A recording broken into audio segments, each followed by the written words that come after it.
特區政府舉辦行政立法同心治港創未來研討會，邀請愛國愛港團體、社會各界代表以及專家學者共同交流，凝聚共識。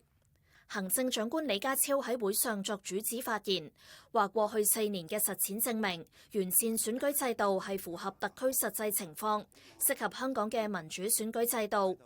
佢又話本屆立法會嘅議政質量高，效率亦都高，相信新一屆立法會能夠延續良好勢態。喺4年嘅會期裏邊，審議通過嘅法案約130條，較上一屆立法會嘅同期超出60%。立法會財委會審批咗261個項目，總承擔額共6972億港元。今屆立法會亦都通過制定多項對香港長遠發展極為重要嘅法案，當中包括維護國家安全條例，完成咗26年多未能完成嘅基本法第23條本地立法嘅憲制責任同埋歷史使命，完善選舉制度，完全扭轉咗以往反中亂港勢力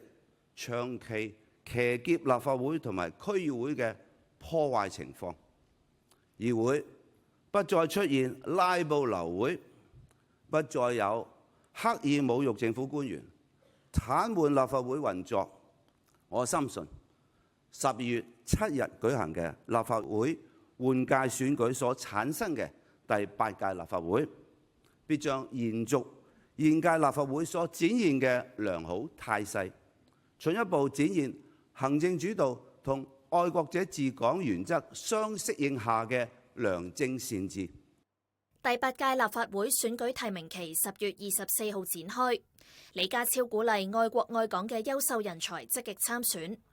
政務司司長陳國基、立法會主席梁君彥、香港再出發大聯盟秘書長譚耀宗以及全國港澳研究會顧問劉兆佳其後作專題演講。陳國基話：本屆立法會先後舉行20次前廳交流會，以及多次行政長官互動交流答問會，議政效率實現質同量嘅飛躍。社會亦都唔再需要擔心被拉布或者反對派咧係惡意利用議事嘅程序咧係拖垮立法嘅議程，導致一啲咧惠及民生嘅法案咧係無法及時通過。政策局亦都無需好似以往咁樣花費大量嘅精力回應一啲無理嘅批評，或者處理一啲瑣碎無聊嘅問題。愛國者治港嘅原則得以落實，對香港由亂到治、由治及興至為重要。我好衷心感謝第7屆立法會所作出嘅努力，亦都期待同新一屆立法會充分合作，